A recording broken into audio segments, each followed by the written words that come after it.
శంకర్, రామ్ చరణ్ కాంబినేషన్లో వస్తున్న చిత్రం గేమ్ చేంజర్. ఇది మనందరికీ తెలిసిన విషయమే. ఈ సినిమా 3 ఏళ్లుగా షూటింగ్ జరుపుకుంటుంది. ఇక ఈ సినిమా కోసం చరణ్ మే 1వ తేదీ నుంచి 3వ తేదీ వరకు చెన్నైలో ఒక షెడ్యూల్ షూటింగ్ కంప్లీట్ చేసుకుని హైదరాబాద్ తిరిగి వచ్చాడు. ఇక్కడ 5వ తేదీ నుంచి మరో షెడ్యూల్ కోసం షూటింగ్ లో పాల్గొంటున్నాడు చరణ్. ఇక్కడ హైదరాబాద్ లో జరిగే షూటింగ్ లో సీనియర్ రామ్ చరణ్ పాత్రను పోషిస్తున్నారు. ఈ షెడ్యూల్ మే చివరి వారం లోపు కంప్లీట్ చేస్తారట. హైదరాబాద్ లో జరిగే ఈ షెడ్యూల్ తో మొత్తం సినిమా షూటింగ్ కంప్లీట్ అవుతుంది.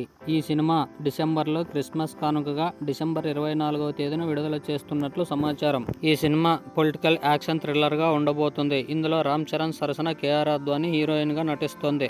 ఈ సినిమాను దిల్ రాజు 450 కోట్ల భారీ బడ్జెట్ తో గ్రాండ్ గా తెరకెక్కిస్తున్నారు. తెలుగు, హిందీ భాషా చిత్రాలలో మంచి విలన్ గా గుర్తింపు తెచ్చుకున్న నటుడు హరిజోస్ ఇందులో ప్రతినాయకుడిగా కనిపించబోతున్నాడు. ఇక game changer movie shooting complete అయిన వెంటనే బుచ్చిబాబు సనన్తో చరణ్ ఓ సినిమా చేయబోతున్నాడు. ఈ సినిమా కోసం బుచ్చిబాబు సర్వం సిద్ధం చేసుకుని రామ్ చరణ్ కోసం కాసుకు కూర్చున్నాడు. ఇది ఫ్రెండ్స్ ఇవాల్టి వీడియో.